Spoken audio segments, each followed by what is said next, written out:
নানা আয়োজনে পানছড়িতে বড়দিন পালন। পানছড়ি উপজেলার বিভিন্ন চার্চ ও গির্জায় পালিত হয়েছে খ্রিস্ট ধর্মাবলম্বীদের সবচেয়ে বড় ধর্মীয় অনুষ্ঠান বড়দিন। এই উপলক্ষে বাড়িতে বাড়িতে চলছে নানান আয়োজন। বড়দিন উপলক্ষে উপজেলার ১ নং লোগাং ইউপির প্রত্যন্ত হরিগোপাল পাড়ার ব্যাপটিস্ট চার্চকে সাজানো হয়েছিল দৃষ্টিনন্দন সাজে। সকাল ১০টায় গবিতা ত্রিপুরার বাইবেল পাঠের মধ্য দিয়ে শুরু হয় অনুষ্ঠানের সূচনা পর্ব। অমেজ ত্রিপুরা পরিচালনায় অনুষ্ঠানটির আয়োজন করেছে হরিগোপাল পাড়ার ব্যাপটিস্ট চার্চ পালক নির্মল ত্রিপুরা।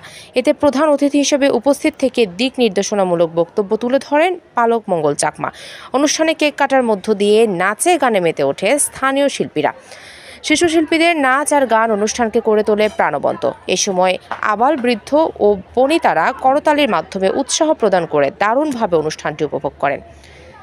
হরিগোপাল পাড়ার ব্যাপটিস্ট চার্চ পালক নির্মল ত্রিপুরা জানান, উপজেলায় প্রায় ৩০টি চার্চ ও গির্জা রয়েছে, তবে ১১টিতে জাঁকজমকের সহিত বড়দিন পালিত হচ্ছে।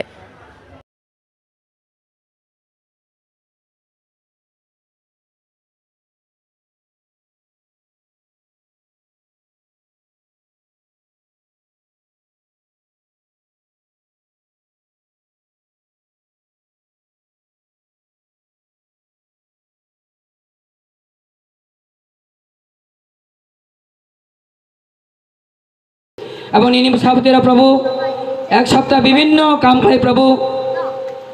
পানছড়ি প্রতিনিধি শাহজাহান কবির সাজুর পাঠানো তথ্য ভিডিও চিত্রে PIB ৭১ টিভি।